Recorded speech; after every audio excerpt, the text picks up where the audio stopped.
Welcome to Conversations. I'm Muqtadar Khan, your host, and today I'm going to talk about another judicial blow on Donald Trump's foreign policy agenda. The federal courts have deemed that this additional 10% tariff that Donald Trump has imposed after the Supreme Court had deemed his earlier reciprocal tariffs as unconstitutional has now also been struck down by federal courts as illegal. So Donald Trump is now getting completely frustrated with American courts when it comes to his foreign policy agenda. The entire 2025, Donald Trump's whole obsession was, before he went on to this Iran obsession, his foreign policy was all about tariffs. Tariffs was his favorite word, and he was going to use the tariffs not only to make America rich and prosperous and dominant again. I mean, the instrument for making America great again was going to be his foreign policy, it was his tariffs.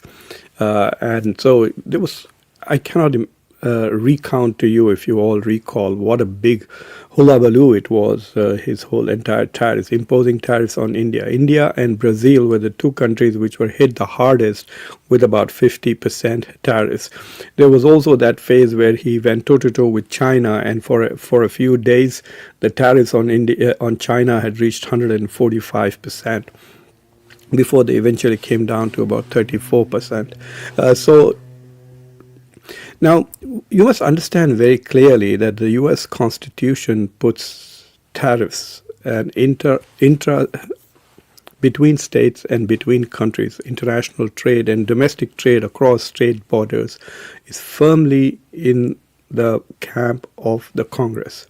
So any rules that have to be made about trade, specifically with regards to customs and tariffs, is the domain of the Congress. Now, what the Congress could do is authorize the president to use tariffs for any specific purpose, like the IEEPA was an authorization from the Congress to the president in moments of economic emergencies to use tariffs to deal with very specific economic emergencies like imposing sanctions, etc. But Donald Trump the problem with Donald Trump is he does not have respect for any law. He does not respect international law. He does not respect the U.S. Constitution either. And so he wants to do what he wants to do, and he just can't handle anybody blocking it. And fortunately for him, we have an unethical, gutless, spineless, morality-less, shameless Congress at the moment, especially the Republican Party, which has completely abdicated its constitutional responsibilities of checks and balances. In the United States political system, the Congress is a check on the president as well as the judiciary, and the judiciary is a check on the other two systems. So fortunately today, America is a three-engine jet. And for the last few years, it has been operating only on two jets, which is the judiciary and the executive, with the Congress becoming totally irrelevant. It's not just under Donald Trump, even under Biden and other places, the Congress suddenly becomes a cheerleader for the president if it is from their party. So let me tell you exactly what has happened. A three-judge bench has ruled in a 2-1 decision to basically say that Trump's tariffs, the new ones that he had imposed using a different legal justification, are also illegal. Now, the manner in which this judgment apparently has been issued is a bit confusing because there are only two plaintiffs, and so it's not very clear whether the judgment is across the board or is it only limited to those two. One of them is a toy importer, and it's for them and the state of Washington. So it's not very clear. That will become hopefully clearer. But what was also was that these tariffs that Donald Trump had imposed, by law he could impose that only for 150 days, so they were going to end in the end of July anyway. So in some ways, this is quite an unnecessary Well, not unnecessary, because they've been deemed illegal. The United States government will have to return all the tariffs that they have charged. But if it had expired without being challenged, then those tariffs would have remained with the US government. They would just have to find a new justification to reimpose those tariffs. So this is going on, and so Donald Trump is actually quite frustrated that the courts are pushing back at him. But it's his own fault. It is his own fault. He has both the Congress and the Senate. He can go to the Congress, make the case, and get his policies approved by the Congress. Unfortunately, we are in a horrible situation in the United States. There is hardly any bipartisanship. There's so much of hatred and enmity between the two political parties and the two political factions in the country that even if Donald Trump's policies were good, I don't think they are good. They don't make sense, and they will not achieve his ultimate goal, which is to bring back industrialization and manufacturing to the United States. It's not going to happen. At least it's not going to bring back manufacturing jobs. What it might do is, in combination with artificial intelligence and robotics, maybe manufacturing can come back to the United States, but not manufacturing jobs. However, this is what has happened. So Donald Trump started his entire year by trying to impose tariffs all across the board on all countries, and he signed huge agreements. So we'll talk about those agreements, because those agreements are not affected by the judicial rulings. So the tariffs were generally anywhere between minimum 10% for UK, then 15% for Europe and others who promised to invest. So he sold discounts for investment. So, for example, he would impose 20% tariffs, and then the country will say, okay, I'm going to invest $50 billion in your economy, like Indonesia, and then it brings it down to 19%, and so on and so forth. So the Europeans promised to invest close to $600 billion in the US and buy some $750 billion worth of extra stuff from the US over the period of time. And as a result of that, he brought down the tariffs from 25 to 15% across the board for Europe. So he did all of this, and then come February, it goes to the US Supreme Court, 6-3 ruling saying this is unconstitutional, illegal, you cannot collect this. And you know what? They have made him pay back those tariffs. So Donald Trump collected $166 billion in tariffs. And last week, the website has gone up, and he has started returning the tariffs to them, to those American companies which had paid tariffs. So he kept talking about, if you remember, trillions of dollars in tariffs. Well, that were not trillions of dollars, but it was 166 billion which he had already collected before the Supreme Court said, no, you can't do that. Now, he was using a law called IEEPA, International Economic Emergency Act or something. So according to that, he could have done that if he could make the case that there's an economic emergency in the country, and the court said, no, you don't have this. You are trying to usurp constitutional powers from the Congress. Using this excuse, it does not make sense, and so they cut it off. And then he used another law, a law that says that if there is a balance of payments deficit, well, this is a very specific law. I'll explain to you what the balance of payments deficit is in a moment. But the law says that if there is a balance of payment deficit, then the president can use tariffs in order to offset that. And so Donald Trump then used that law, and basically he went to and applied 10% across the board to compensate for what he had lost in the Supreme Court. And then two companies, one of them is a toy company. In fact, I have bought a lot of toys from them for my kids. Tonka trucks, for example, they import, and Legos, I think they import Legos and stuff from Europe. And they have been, they went to court with another company, and they won the case. And the court, the federal court, basically this is what it said. It said Now, because it's a federal court, Donald Trump can appeal this and he can go on and keep the tariffs in place. But he's going to lose it anyway. Let me tell you very clearly, this is a simple logic. He does not have the constitutional authority to do what he's doing that. He can do that only if the Congress authorizes him to do it, and that he has not gone to the Congress. And once the midterms are over, any chance of that happening is going to become far less likely than it is at this moment. Anyway, the rules in Senate of getting up to 60 votes is also not happening, so it's impossible for him to get anything passed in the Senate, given the state of hostility between the two political parties at the moment. But nevertheless, the court said, look, you are faking this balance of payment. What Donald Trump's lawyers argued in the court was that because the U.S. has persistent deficits, trade deficits, there are more dollars going out than dollars coming in. So balance of payment is a net total of how much of your currency is going out and how much of your currency is coming in. This usually is a problem for developing countries. So like Pakistan is a very important example of the balance of payments problem. They are importing more than they are exporting, especially with gas, and then they have to make the payments in dollars. And so if you don't export, how do you get dollars? Dollars come to your country, if you're a developing country, in three ways. Through exports. You sell things abroad and you sell them in dollars and dollars come in.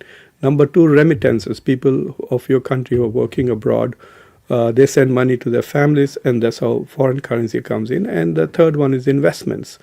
That is also brings in dollars. But if your imports, that means the dollars that are going out, are more than everything that is coming in, then you have a balance of payments problem. So then you go and borrow from the IMF, etc., to make the payments, and the borrowing is in dollars. So mostly this is a problem for developing countries, and it's not an issue at all for the United States, because the US can simply print dollars. It can sell treasury bonds, or it can print dollars, and so if it has a deficit issue, just print more dollars and send them. And then one of the reasons why the US does have this problem is because the US dollar is a dominant global currency. So if Japan is selling something to South Korea and South Korea is selling something to South Africa, the transactions are in dollars. And so they need dollars. South Africa is buying something from South Korea and making the payment in dollars. It needs dollars, and that's why dollars go out. So the U.S. has to supply these dollars, otherwise how will that transaction take place? So in order to keep the U.S. dominant, dollars are going out anyway. But the Trump administration went to the courts and argued that the deficit in terms of trade deficit, that means the U.S. imports are way more than U.S. exports. And we know the U.S. has a huge, nearly more than $1 trillion deficit in trade. So we import far more than we export. So he's trying to use trade deficit as a substitute for deficit in balance of payments. And the court says that is stupid. That is not the case. And so basically it's a technical argument that either the Trump administration is profoundly stupid. I mean, the lawyers in the department, I'm not a lawyer, okay? And the moment I read the court's judgment, I could see how stupid the case argument was from the Department of Justice. For them to be able to go and make this case that the trade deficit is the same as the balance of payments deficit, come on. They think the judges are stupid? See, this is what happens when you win elections by getting the votes of the stupidest people in the country, which is what the MAGA are. The MAGA is the stupid. In every country that you have a right-wing government, let me tell you, they are the most uneducated, the most stupidest and brainless people who vote for these people. So the politicians get used to making stupid arguments, devoid of facts, devoid of substance. Donald Trump will say, we are the greatest country in the world. We are the hottest country in the world. And people believe that. How can you believe that? Don't you have any sources at the moment? Like all his claims about, I have obliterated the nuclear capacity of Iran. And the MAGA crowd believed it. And then a few months later, he comes and says, oh, no, it's the biggest threat to the whole world. The nuclear program that Donald Trump claimed he had obliterated is now the biggest threat to the universe. And Donald Trump, the superhero, is going to save the planet from Iran. See how dumb the crowd has to be to believe this? So, once you have these kind of people who are used to making stupid arguments and getting accepted and getting votes and becoming presidents, they take the same stupidity to the courts, and there it doesn't work. Donald Trump tried, I think, in 60 different courts to convince the courts that he had won the election in 2020. Even courts where his own judges, they have thrown it out, like the Supreme Court decision 632 of the judges who threw out his argument were the judges that he appointed to the Supreme Court. So the courts are not buying the stupid arguments that this administration is making. Now, this is a big blow to Donald Trump. Effectively, it's not that much of a problem, except that if it is generalized, then instead of returning the money to these two companies, he might have to return it to across the board. Again, all of that second problem that he will have. But he is going to China in 5 days. He's going to be in Beijing negotiating, among other things, an effort to balance trade with China. And when he is in Beijing and negotiating, Donald Trump is not going to be able to use tariffs as a lever of influence over Iran. He can't threaten China and saying, I'm going to use tariffs to do this, do that, because the Chinese, Xi Jinping will probably laugh at him and say, that is rubbish. We'll go to your courts, and your courts will throw your stupid policies out. This is the biggest, this is why this is a major blow against Donald Trump. First, it hurts his ego. Number two, it frustrates him because of what he wants to achieve as president. He's not able to do that. He has this goal, which is, okay, it doesn't make sense, but I'll buy the goal that we need to bring back manufacturing jobs in the United States. Look, if you have spoken to any development economist or you study development, okay, development is a major part of even studying comparative politics. And so I've done several courses in development. And let me tell you that all countries that have developed economically have gone through this cycle from agriculture to manufacturing to services. This is the progression. You go from, first you become agriculturally, shall we say, self-reliant, and then farmers then go and work in factories, and that's how manufacturing develops, and then you go from factories to offices. India is trying to miss or bypass manufacturing and go from farming straight into services. It is a peculiar model. It's not going to last too long. It happened just because of the IT services that the US has basically got from India. So the huge IT jobs that were created in India was because India was exporting 70% of to the US alone. So they had one major client which essentially distorted India's trajectory. So India, when Narendra Modi became Prime Minister in 2014, India's share of manufacturing of its GDP was 17%, now it's 12%. So India is not going through that. So now the US did go through it, okay? So US is at 77% services, and the rest is manufacturing is just 10%, and then agriculture. If you look at UK and Germany and France, all of them are close to 80% in services. It's only China which has a huge manufacturing, partly because 50% of global manufacturing is being done in China. So now Donald Trump says he wants to go back and create manufacturing jobs because the people who vote for them are not keeping up pace with evolution of a society and not joining the service industry. So imagine if you are somebody who works in a factory. You left high school, you went into a factory, and you're working on a conveyor belt kind of things, and you're used to doing something like take this microphone and put it in a box. And that's all you've been doing all your life because you're in a factory where you're packaging. And now suddenly this is being done by a robot, or this is being done in China. What will you do? You don't have a job. You're suddenly going to go and design web pages? No, you'll have to learn. You don't even know how to use a computer. So these are the people who are left behind by globalization, who don't have skills for the new economy. And it is for them that Donald Trump wants to bring back manufacturing jobs. It's not possible at all.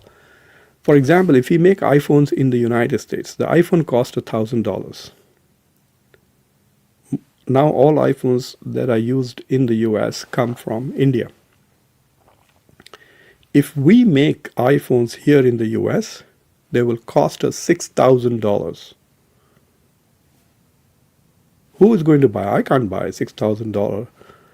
I can't buy a $6,000 laptop. I'm in the top 20% income when it comes to income in this country. The reason why the economy is booming and Apple is such a big company is because every other kid in the United States, nearly everybody has an Apple or a major laptop. I actually have 5. I have 2 here on the table. See, this is a bigger Apple laptop.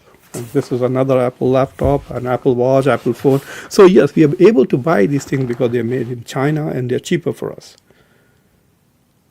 You can get a very decent Apple laptop for $1,200 here in the US. If America made that, it'll cost $8,000. Nobody's going to buy it. There will be not enough sales. The companies won't make profits, and they will shut down, and there will be very few jobs anyway. But if you force Apple to bring this back, what Apple is going to do is to make this with robots. So there will be manufacturing in the US, but more by robots and AI, and not by individuals. So individuals will not get jobs. There will be no manufacturing jobs. Manufacturing in the US could increase. I concede that. And that is what Donald Trump should have been focused on, but that's not his motivation. And I don't know why Elon Musk could not convince him. He was buddies for Elon Musk for so long. Elon Musk could have told him, look, Donald, we can bring back manufacturing to the US, but not manufacturing jobs. Anyway, that is his goal, and that is why he was trying to impose all these tariffs, etc. And now that is out. So when he goes to Beijing and negotiates with Xi Jinping, I don't think he has a weapon called tariffs in his pocket, which means that American courts have inadvertently made Beijing much more stronger than the US in these bilateral negotiations, which will happen in 5 days' time. Donald Trump is, and so is Xi Jinping, they're both looking for a grand bargain. Resolve all issues in one deal. Part of it could be affected by a lack of resolution. I think if Iran agrees and there's some kind of an agreement before Trump meets Xi Jinping, there's a better chance of having an agreement and a grand bargain between US and China. But if the Iran issue is not resolved, then Donald Trump will just become Netanyahu's servant, a peon there going and advocating for Israel with Beijing, and not, it'll become just Israel focus. How do we protect Israel from Iran? That's what this whole damn thing is going to become, and nothing about the US. Anyway, to summarize, the federal courts have thrown Donald Trump's second tranche of tariffs out. He may have to return all of it again. As it is, he's returning the $166 billion that he created. Now, coming to the final point, all of this does not mean that those deals that countries have made. So, for example, Donald Trump yesterday threatened the European Union and said that by July 4th, he wants the Europeans to fulfill the obligations of the trade agreement they had with him, which means that they will have 0% tariffs on all American goods, 15% tariffs on all European goods, and the Europeans will buy $250 billion worth of American stuff every year for the next 3 years, and they're going to invest some $650 billion or more, I'm forgetting what that number is, in the US. So he's threatening the Europeans, and he may not have tariffs as an instrument, but he has withdrawal from NATO or withdrawal of US forces from NATO for posts in European countries as the only lever that he has of bullying the Europeans. But the point is, he's still, that's a legal agreement. I think Europeans, regardless of what the American courts say, they have to fulfill that obligation because they've made a deal with Trump. And so for those who are in India and other places, if you are thinking this is going to affect the trade agreements, no, India has not signed it yet. So India can maybe say, we will not sign this deal, and say, screw you, we are not going to pay you 18% tariffs on all your goods. So we'll see what Donald Trump does, but I'm not sure whether India can take such a bold stance with regards to, India has become so servile to Israel and the US under Modi in the past 1 year that I don't think they will use this. But technically, India can say, look, your courts are throwing all of these things out, so why should we sign this deal? Anyway, thank you for watching Conversations. Please subscribe to the channel if you have not already done so. Like this video, press the bell icon, and don't forget to share this video with your socio-political network. Until next time, I'm your host Muqtadar Khan. For those of you who are watching from India, I'll be back in half an hour. I'm going to be doing a show in Hindi about the potential meeting between Xi Jinping and Donald Trump on the 14th and 15th of May. And we will talk about what is on the table and what does it mean to India in particular and the Indo-Pacific strategy. Thank you for watching. Bye.